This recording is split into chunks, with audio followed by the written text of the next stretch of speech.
Hello, everyone. Thanks for taking the time at this late hour to have a look at what's currently possible with technology in media, and in particular in subtitling and audiovisual translation. Just to set the scope, our company has a much wider action span than just subtitling. We're there. Our customers include the largest producers, broadcasters, and in general, everyone who's involved in professional video production. We take care of managing raw material, automating steps, back and forth, video editing, color grading, sound engineering. And as I will explain in a couple of minutes, subtitling is a logical extension and then translation of subtitles as well. But it happened as an accident, as I will explain in a minute. So enough about Limecraft. I'm missing. And we went to the wrong presentation here. I just want to ask, would you like to make the Slido first? I'd like to see the presentation popping up.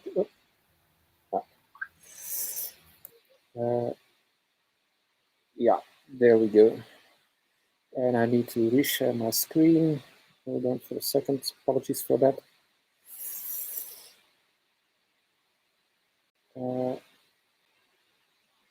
There we go again. This is the better one. Our company has been dealing with artificial intelligence since a long, long time, although we don't promote it as AI. Frankly, professionals, whether these are video editors or US language experts or whomever on the shop floor, usually don't care too much about technology, apart from the fact that it should just work. And these are exactly the questions which we're going to answer in this talk. What can we as technology suppliers, what can we make work to a decent level of accuracy? What needs additional care? And we'll also look at the bits that will not work in the foreseeable future, and probably not at all, because technology can't solve it. And here, Manuela, is where I wanted to raise a little poll on who in the audience has. Can you share your screen, Manuela? Yes, sure. If you stop sharing. Yep. There we go. So before we get in, I wanted to test the waters a little bit and check who in the audience has been using AI services, transcription or machine translation in their day-to-day workflow. Oh, sorry. For this, just go to the Slido website. I just copied the link and the code into the chat before. For you now. You want to share again? Yeah. All right. That's great. As far as statistically correct. Lovely. So we can safely say that a significant majority of you has been using it or is considering the use. I'm not here to convince you, but I think it's good to take care with artificial intelligence. It will inevitably make mistakes. It can make your life harder if not done properly. How long Do we leave it on screen, Manuela? Yeah. The next question. Yeah.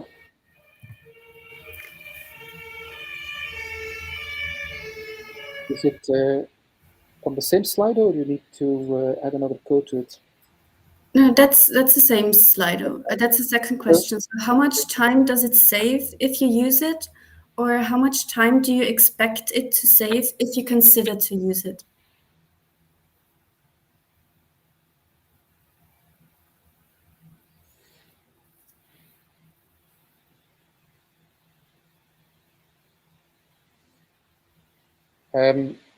This, if I may, ladies and gentlemen, is it's not stable yet. Is a bit surprising to me, because I would think if you're winning less than 50% of the time, leave apart less than 25% of the time, that you would consider it not as improving productivity. I know it heavily depends on the use case and the type of audio and the quality of the speech, etc. But in general, when we talk to subtitling companies or subtitle departments and broadcasters, they expect at least 50% time saving, at least. Otherwise, they would not consider the use of it. So for them, it needs to be obvious enough. Okay, good. That makes a lot of sense.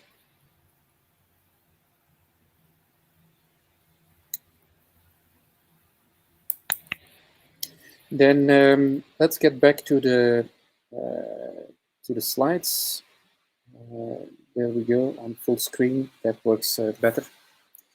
So first, a bit on why and how to use AI in professional media production. Then a couple of minutes on the state of the art and what's happened in the last 10 years, with a special mention to a European-funded R&D effort in which we were lucky enough to participate. And then, as this talk is about audiovisual translation, we'll look at subtitling, cut up in the use case, subtitling in the same language, and then we'll add translation to the equation, and we'll show that in an online demo. So then we leave the slides and we go to the browser for an online demo, and we'll talk about live subtitling as well, which has been mentioned a couple of times today as well in the other parts of the conference, and then we'll come to the conclusion. And just to get us warmed up or started, I would like to show you a quote of the Associated Press. It's one of our flagship users, very demanding, not necessarily bugged by the sheer volume of what they're doing, but by speed. It's a news agency. They probably have offices in this building. News agencies used to process text and still pictures, but more and more they're producing video. DAP is currently producing 20,000 hours of original footage per year. And because of the speed requirement, they're just forced, they're obliged to look at automation. So there's no emotions involved. They just need to cut through the chase and make it go faster. And we've learned a lot from them. What they were asking for in terms of accuracy, and how we could successfully get it in the hands of journalists that are not technically skilled at all.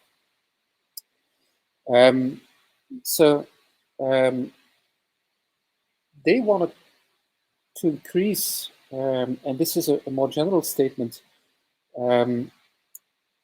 when we talk about subtitling, it's about increasing accessibility. An estimate of 10% of the people has hearing difficulties and is helped with subtitles.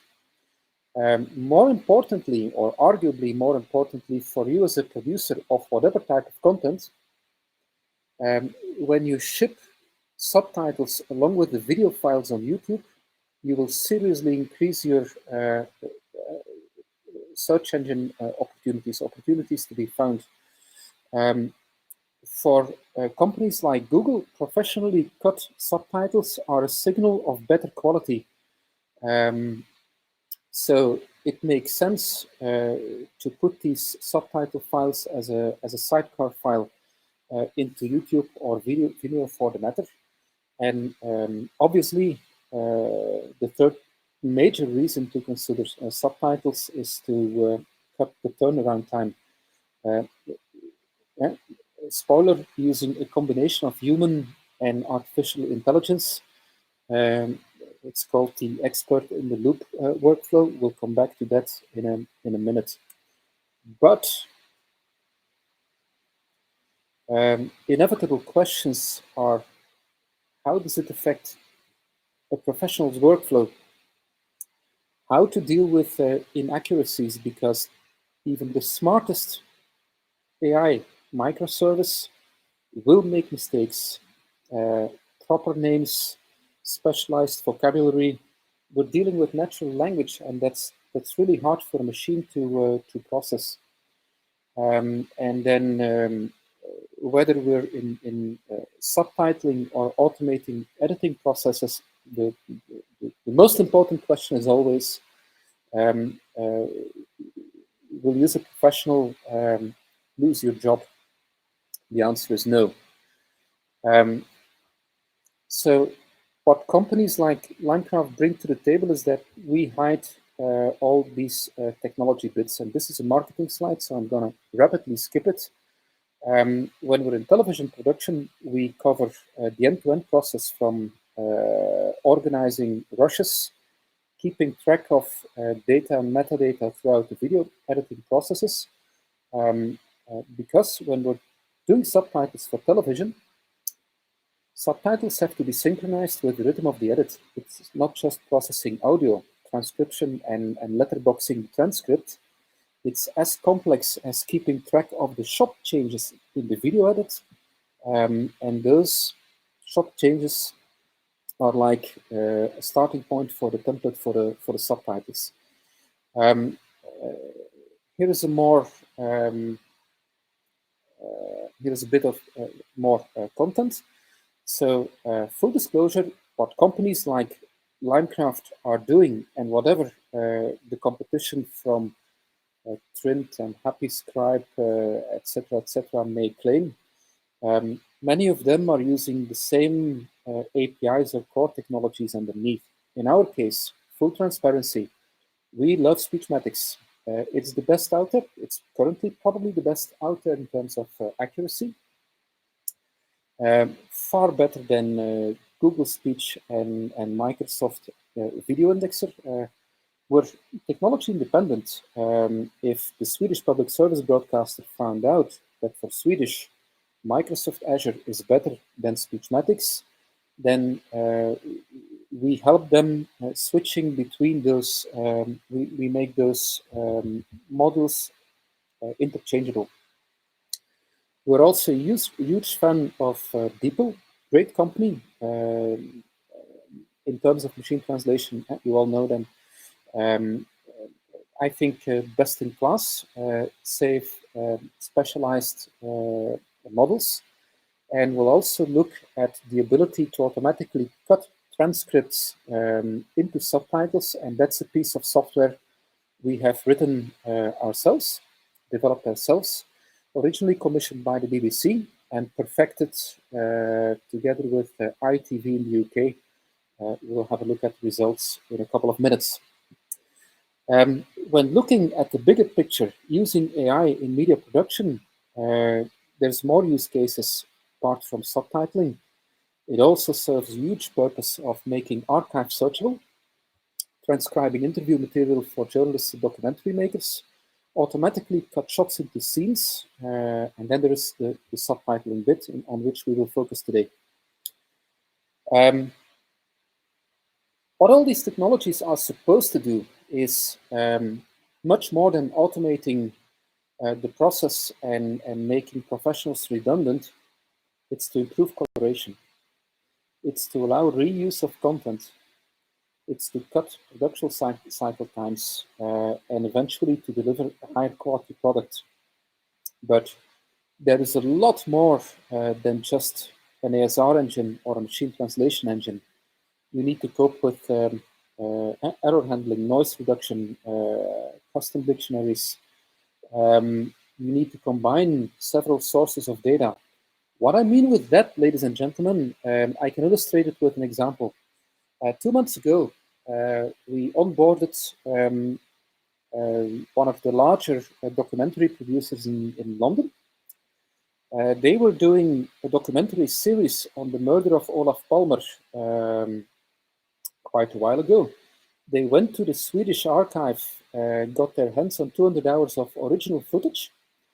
They went to the edit suite, manually extracted the audio files, sent them to Sonix, copied and pasted the results from Sonix into Google Translate for 5,000 words, because Google Translate caps the number of words, and then copy and pasted it into a document. A complete waste of time, and they lost all the time codes. It's a shame. That needs to be integrated in a single user interface so that it can be done in a fraction of the time. And again, such tools need to be there to improve and empower, improve the job and empower professionals, not to make them redundant. That's that would be a shame. So here's where we are. It's a picture of the extent to which we could push AI for Associated Press. It combines language recognition, a horribly complex problem in Europe because all these languages, say Finnish and Basque, are pretty much related. So it's a real challenge to accurately segment pieces of text. For example, on this European top, it was Macron and Merkel interleaved, and we had to detect the language. It works when the short list of languages is fairly short. When you ask it to segment between 100 languages, you'll see wrong segmentations. We're also recognizing people and the capacity they are. So in this particular shot, it's Mr. Macron in his capacity of President of France.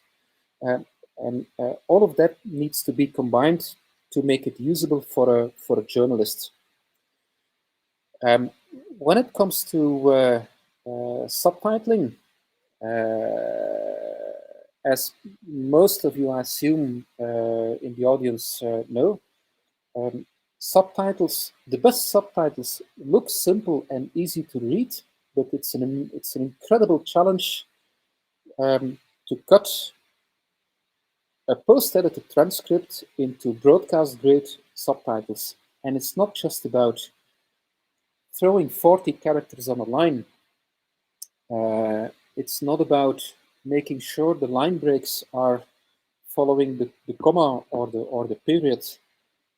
We have to detect the grammatical meaning of every word, so to find the sweet spots for putting the line break and cutting a subtitle or a single sentence in two subtitles. And then we're not yet talking about the BBC style guide, which says minimum 2 seconds and maximum 5 seconds. And when you're working for Netflix, it's going to be minimum 1, maximum 7, etc. It's a zoo of standards out there, and it's really complex to accommodate all these styling and timing rules. So here's some of the background where it's coming from. We started working on the use of ASR, automatic speech recognition, I guess in 2012 or 2013.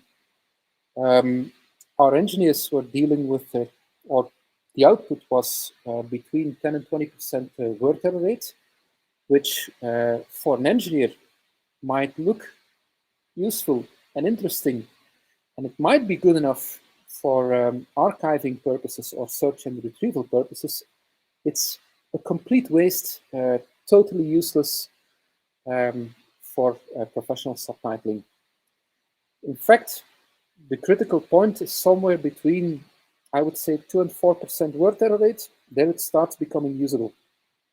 And above 5% word error rate, you're going to spend more time post-editing the transcript in order to make it usable than that it's a time saver. This is an important figure, an important key performance indicator. Even with the best speech-to-text engines, when you give it not the right content, when it's not the right use case, if the word error rate is above 5%, it's a waste of time. You can better start from scratch. And that happens, by the way, with computer-animated content and synthetic voices. Think cartoon style, with a lot of jib-jab in the speech. The result will be absolutely zero. Colloquial language, like in telenovela or soap opera, very hard, probably not possible yet. At the other extreme, e-learning content, news anchors, trained voices using grammatically correct speech, there the word error rate, as per today, will go below 1%, and you'll save probably 75% of the time, as reported by France TV Access last month. So that's the accessibility department of France Télévisions. So we started playing with transcription software for, processing interviews for journalists in 2013. And then all of a sudden, as I suggested in the introduction, subtitling happened almost as an accident. When in 2016, the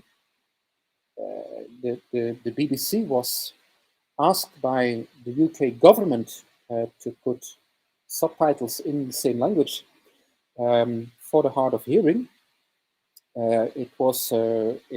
That government decision almost happened overnight.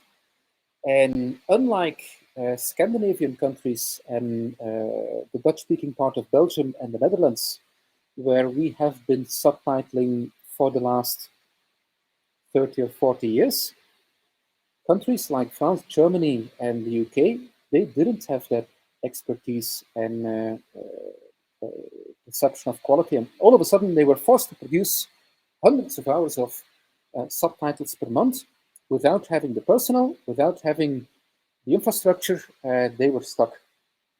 So together with the BBC, we developed the first version of an algorithm that was capable of automatically cutting the transcript into properly timed subtitles following the BBC Style Guide. BBC Style Guide is a 70-page document. It's comparable to the Nordic model.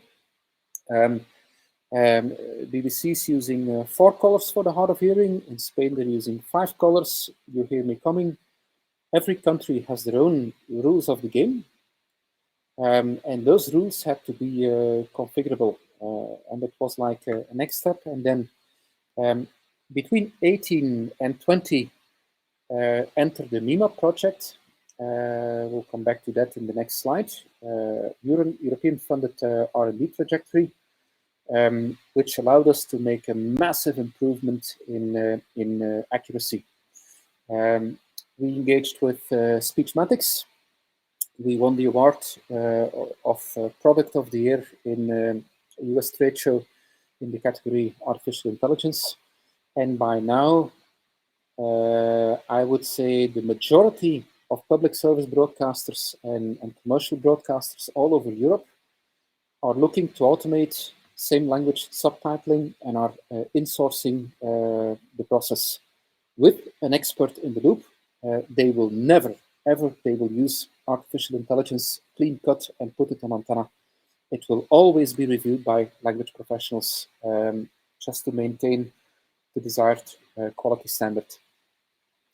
One small remark, in the latest, I would say, evolution of technology, a lot of technology providers are chit-chatting about AI, machine learning, and it's one hodgepodge of words and complicated technologies.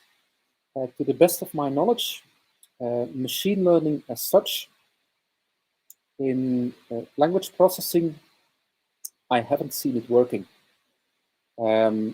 I think Speechmatics, in terms of ASR, automatic speech recognition at least, Speechmatics is going very far, but they're still using labeled data to train the acoustic models. And it's because Speechmatics has a very broad training set that they can cope with all sorts of dialects. But we're not there yet that you as a journalist or as a subtitle professional can add words to the dictionary on the fly. That's not working yet, and I don't see it coming in the foreseeable future.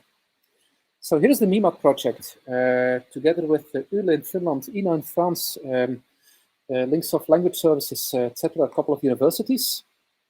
We tackled these questions, how it affects the workflow and how to deal with inaccuracies. The trick was an agile approach, an approach in different iterations. And in each iteration, it required to clean the data, to retrain the engine, and to do subjective testing, not just counting word errors. It's not a good measure for the quality and for the work you have in post-editing. So it did more than just speech-to-text and subtitling. We also played with the recognition of people, places, subject references, etc. Beautiful stuff. And we spent a lot of time on the machine translation part. And without going in too much detail, when we confronted a large cohort of professional users, the biggest hurdle to adoption is the purple bar on the bottom there, the most left purple bar. The biggest hurdle to adoption was poor spotting and segmentation of subtitles. That was by far the biggest source of frustration. And because we focused very hard on that particular point, we managed to perfect the spotting to an extent where it became fun to use rather than a source of frustration. And another conclusion, again, without going into too much detail, was that if machine translation works on a pre-existing text or an existing subtitle template, which has been produced by professionals, that obviously has a better result than when starting from automatic speech recognition with some errors in there. Every AI service you put in the series will inflate the errors. Errors tend to escalate. So it's critical in the workflow to do the post-editing as early as possible and to start from a source as good as possible to get the best results. So when it comes to subtitling,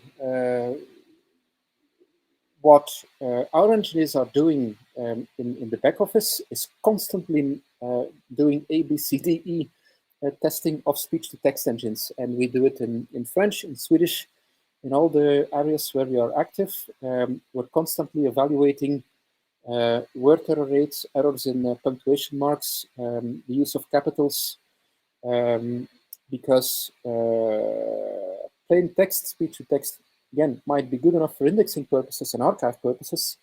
When you're in the subtitling business, you need periods and exclamation marks and question marks as well. We spent 6 months together with ITV in the UK, the last 12 months, in comparing subtitle per subtitle, giving them a score from 1 to 4, trying to understand what happens and what's a good enough or a premium subtitle. And we were able to tweak the natural language processing part that takes the transcript and turns it into subtitles. In the meantime, replacing words by numerical formats in numbers where necessary, coping with date formats, currencies, etc., etc. It's in fact horribly complex. we present it in an interface that allows you, as a subtitle professional, to do quality control and some basic editing. Although we prefer that most of them prefer to export the subtitles and to do the finishing in craft editors like Una and Easy Titles and the likes. It takes care, or today it has to take care of the different styling rules, which might be 40 characters on a line and 2 lines for standard television, but 27 characters on a line and 3 lines on social media, etc., etc. We've seen many vanilla flavors out there. All the timing rules, ladies and gentlemen, must be configurable, because when you're working for Netflix, it's a different style guide than for the BBC. So the gap between subtitles, whether or not they need to be displaced to match the shortcuts, timing constraints, all of that needs to be configurable. Very important one is the ability to manage your lexicon. Nothing more frustrating than having to do repeated corrections. And things like proper names have a tendency to be hard to recognize by speech-to-text engines. One notable example is Premier League Productions, from whom we're doing all the subtitles. 75% of the football players are from non-domestic origin and have a name that will not be recognized by an off-the-shelf speech-to-text engine, just not. By managing a list of words that contains these 671 names of football players and football teams, all of a sudden they become accurately recognized. It's a huge, makes a huge difference.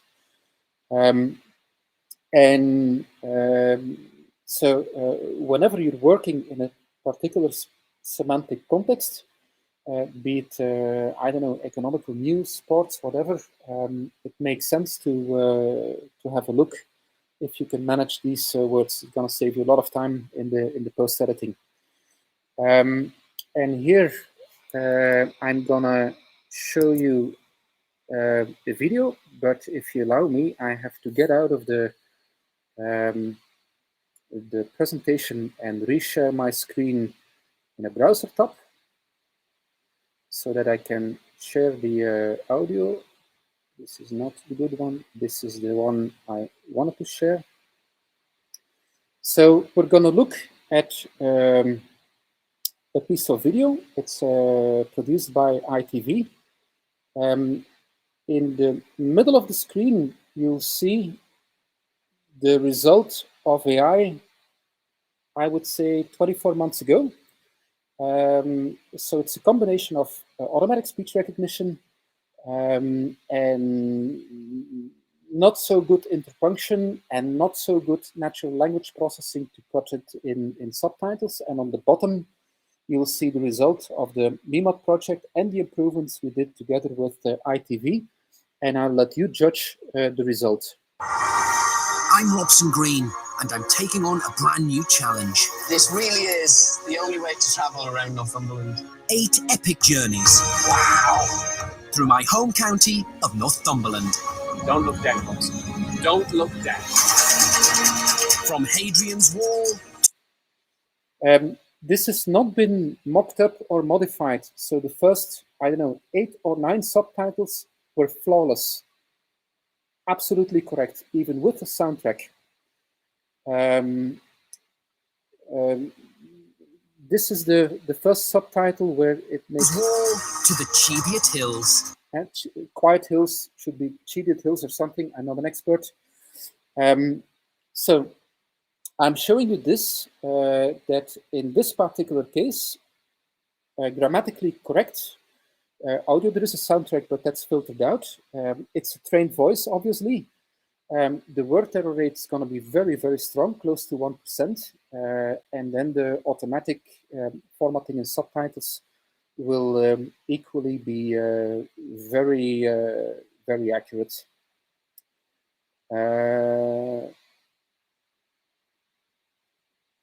then let's have a look at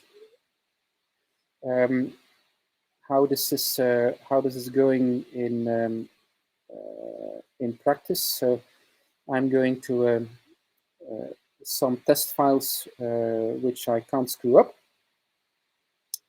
and I know they're in the bottom. Come on, there we go. This is a clip which has been transcribed prior to the demo, because transcription for short clips takes more or less real time, and I'm not going to do a voiceover for 2 minutes. And it doesn't have subtitles yet, or at least I will remove them here and now on the spot. So I'll let you judge the result of the accuracy of the subtitling. By the way, we're going to take standard television subtitles. Here is the transcript. This is Clark. He's a data scientist. His job is to build accurate predictive models. No soundtrack, clear speech, less than 180 words per minute. Also here, the transcription is perfect, close to perfection as we would expect. I'm going to hit the generate subtitles button, and it should take no more than 10, maybe 12 seconds, because it's rush hour for many news departments. 8 seconds. And this is the result of automatic letterboxing of the transcript in subtitles. This is Clark. He's a data scientist. His job is to build accurate predictive models, and he does this by searching through a zillion... Whether or not you're using these 3 dots when a sentence is cut into subtitles, again, is configurable. ...in combinations of data transformations, features, algorithms, coefficients, and tuning. So, I would say, again, AI is never perfect. It always needs an expert in the loop. The biggest source of errors in the process so far is probably in the speech-to-text bit, but as soon as the transcription is corrected or post-edited, for this type of audio, this is the subtitles are close to perfection. You'll notice that there are some warning signs. This particular instance, it has 208 words per minute for that subtitle. I think as a subtitler, I would let it go. I would not correct it. Now, before we go back to the presentation, as this in the title, it says audiovisual translation, and I already mentioned that we're also including DeepL. This is how it works for people using this for subtitling. So I'm going to translate the English transcript here and now into French. In the background, it's extracting audio on your behalf, throwing it to DeepL. DeepL is obviously very fast, gets back the results, and then we retrofit the timing in the translated transcript, because timecode is our blood and vessels. Without that, we can't work. Parameters. Clark is a very patient man. And tuning and testing and tuning and testing and then tuning some more. if we Success! Clark's reward for building his model? Weeks and months of Practice as waiting well. while his model is coded into business French applications for subtitles. deployment. And here's the not so fun part. By the time he's done, the world has changed and the model knows.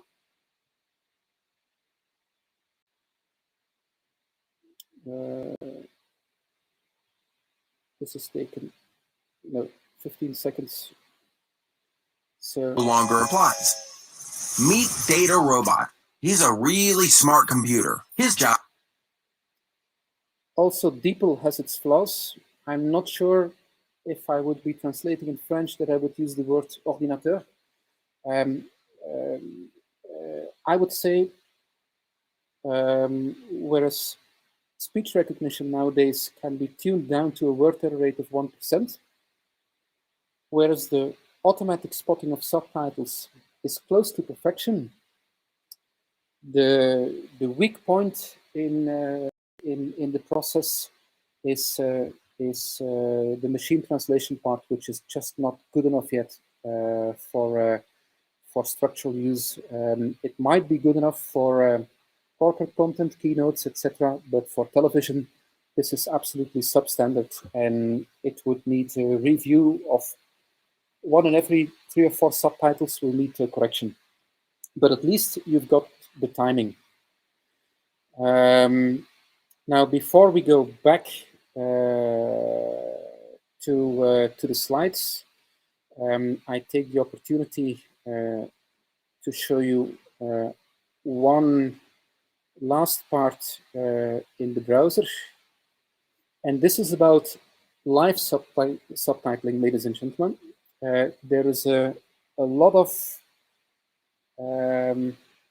wild stories going on about technology cracking the challenge of live subtitling. Here is what France Télévisions has managed to do.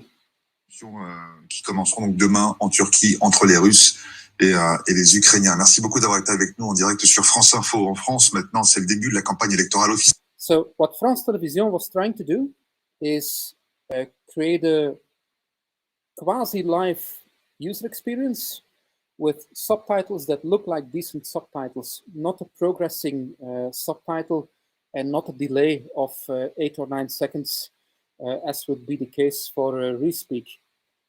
But it comes at a cost. Here is the presentation again. It comes at a huge cost, and I'll explain that just to set the expectations. So we've had the translation bit. Live subtitling, ladies and gentlemen, has a delay of 20 seconds or more, and there is no magic. This is something we can't solve, not with faster processors, not with smarter technology. It's just not going to work. Live transcription, we've done a lot of testing, has a delay of typically 5 to 10 seconds. And once you go below 5 seconds, you'll see word error rates skyrocketing. Then we need another 2 seconds to do the natural language processing, replacing the numerical formats, etc., removing language ticks. But then, if you want to make it look like a subtitle, you have to take into account at least 7 seconds, which is the longest possible subtitle for Netflix. And if you add those up, you're probably in the area of 20 or 30 seconds. The hack or the trick which France Télévisions managed to do is that they delayed the video signal on their streaming servers, taking the time of the 3 bits of AI with together a constant delay. But what you see on the website of France Télévisions with so-called live subtitles has an aggregated delay of I think 25 seconds. And again, there is no magic. That's something technology is not capable of solving. We've had this, and that brings me to the conclusions of the session before we open the floor for questions and answers. Our advice would be to look for solutions in plural. Don't get in bed with a single vendor solution. The technology is evolving in terms of accuracy and speed and features like custom dictionaries. And you need to be able to rapidly switch between Google and Microsoft and Speechmatics and whatever technologies possibly on the horizon, or even mix them for the matter. We would also recommend you to make intelligent use of AI, combining different sources of AI, or even more down to earth. If you have an existing transcription, give it as input to the engine. The accuracy of the output is going to be much higher. And then you probably want to look to integrate it as part of your workspace. the majority of Limecraft users, they don't see a Limecraft interface at all. They're using Adobe Premiere or Una or AVT, which is driving the AI microservices under the water surface. And what we hear from users that got comfortable with using AI is with the boutade, never leave it unattended. You don't want to just throw the result of AI on the antenna signal. Also, professionals get extremely frustrated when they have to redo corrections again and again and again. Whatever software solution you're looking for must support custom dictionaries so that you can avoid doing the same mistakes, help it making the same mistakes again and again. Don't expect a big bang scenario. Fine-tuning your solution is a step-by-step process and will need to review from time to time. Usability is really important. You want to avoid copying and pasting between different applications or sending files across. And this is not specifically related to Limecraft. These are bits of advice you can apply for every possible solutions. And that's the conclusion of entire Associated Press. Out of the box, AI can be as clever, sophisticated as an assistant producer, an assistant editor. But when you work on it, when you care for these iterations, when you feed the custom dictionaries, when you bring the learning loop to life, but it's manual, supervised learning, don't count on machine learning, whereby you get in a position whereby you catch the knowledge of journalists and make sure that is captured. That machine possibly becomes more and more experienced and more helpful. So it's not a big bang scenario. Before we go to questions, here's my email address. If you have any specific questions that you want to take offline, please stay in touch. We're publishing from time to time the results on Twitter and on LinkedIn. You have the handles here. You're absolutely welcome.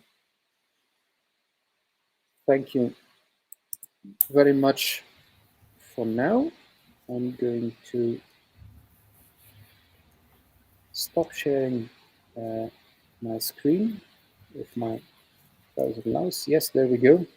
Yeah, thank you very much, Maarten, for your interesting presentation and being so good on time. And I was also happy that you emphasized the importance of human beings in the subtitling process. And now I would like to open the floor to the audience here. I didn't see any questions in the chat, but if you want, you can still add some questions. Of course, we can also make it a bit more interactive. You can also unmute yourselves if you want. Well, I have a question for Tina, in fact. When Tina says, for me, that 25% is the boring part, so I'm happy enough with it. What is Tina referring to? Well, Tina, is 25% saving is that's taking care of the boring part, and you do the rest. Yeah, the way I use Limecraft is it's one of the engines that actually offers Finnish transcription. This is my main working language, and it actually does it quite beautifully with the limitations that you said. What I do is I just run a raw transcript and a raw subtitling file, and then I worked in my preferred subtitling software, which is Spot software, and the timing is accurate. You know, it's very accurate. No matter how clumsy the speech recognition is, but the timing is accurate. And since I've been doing this for 30 years, I'm pretty quick with the shortcuts of Spot. That is my preferred software. So it sort of cuts out the boring part where I have to do the queuing, the spotting. So I kind of use what I get out of Limecraft as a raw template for myself. It's not going to be used by anybody else. So I don't bother, you know, fine-tuning it in Limecraft or anywhere else. I just start polishing and translating as we go. And for me, that 25% savings in time from the boring part, the queuing part, goes into fine-tuning the actual subtitles, the translation part. This is a very surprising way of, for me, surprising way of setting up the workflow. It yeah, means well, you're starting with a timing template and then filling it in, and you just need it to get those correct timings. Frankly, we never thought about proposing that as a workflow, but copied. Yeah, I find that because I work mostly for like direct clients. I don't work with big agencies, so I can fine tune my own workflow as I please. And most of my clients do not require a finished transcript or the original whatever. They don't need it, so I just start working from it. But more and more, they are producing international co-productions. So if they are going to need the original dialogue list, then I fine-tune the Finnish transcript first. And then if I have a nice transcript with subtitles, then I run it through DeepL in, I'm using Phrase or MemSource, and I run it through that because SRT works perfectly with any of the CAT tools, and then start working on the translation from there. So I mean, I'm just trying to point out that there are many ways to utilize the AI, and just I encourage everybody to look into these tools and use whatever you want for your workflow, and to maybe cut out the boring part altogether. Yeah.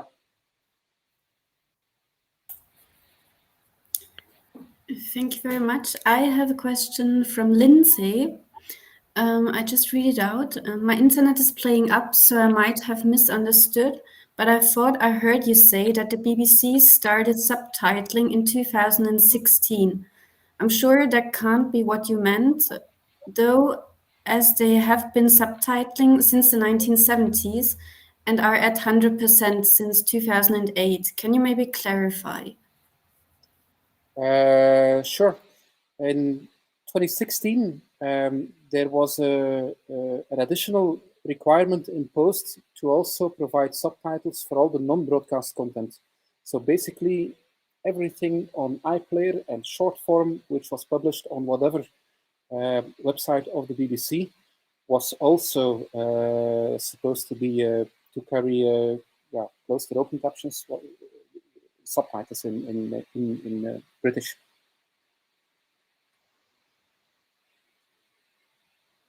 Which has now, in the meantime, become complete common sense all over the place. Thank you very much. Are there any other questions?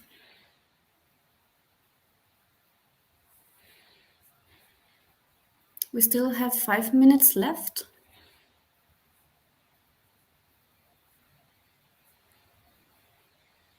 Can I ask another one, actually?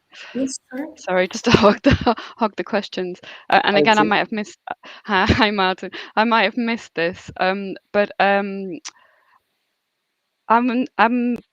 puzzling about security. So I heard the lady earlier saying that she runs her transcript through DeepL, and that's something we always tell our students not to do, because it's not secure. So, and I'm not asking you to speak for them, but how are you managing security for your content?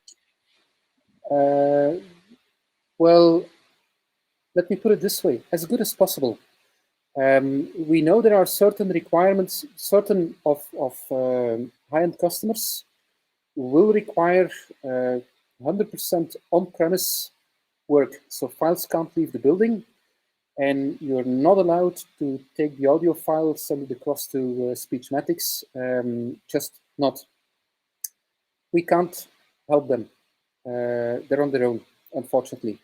What I can tell you, Lindsay, is that with Speechmatics, we made a formal agreement that they cannot use the audio for any other purposes for one-time transcription, and as soon as we've taken the transcript, they are supposed to delete audio and whatever data has been on their service. And Speechmatics is committing to that engagement. It's something you obviously can't request to Google or Amazon, but with the Speechmatics, that's possible. With DeepL, unfortunately, I understand your concern. Thank you. Can I just add to that? If you're using DeepL as part of one of the CAT tools that you're paying for, they also have privacy in place there as well. So if you're using it through like MemSource or MOQ or Trados, they have similar agreements that Maarten said, that so if DeepL is one of the engines that runs in the background, they will have made sure that it doesn't end up. What we tell students not to do is copy and paste anything into Google Translate directly on their site. You know, so anything that runs in the background will have all these security checks in place, rather than going to the. If it's free, the security obviously is weaker than for anything that is licensed. You always have to bear that in mind. Anything that is free is the data is your fee, your entry fee. But if you are using a licensed software like Limecraft or MemSource, MemoQ, then they will have the security in place. So a lot of big companies use them as well. So I wouldn't be too worried. I mean, of course, don't go copy pasting your very secret content, and you always have to bear in mind the NDAs you have in place with your clients as well. So so keep that in mind as well.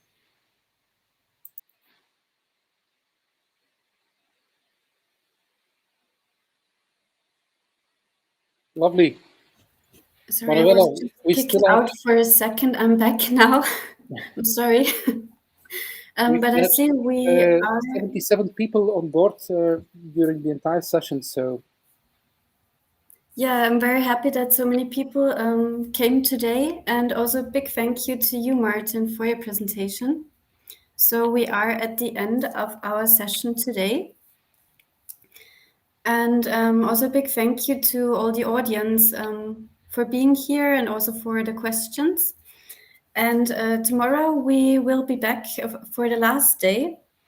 And we are very much looking forward to seeing you also tomorrow in person or online.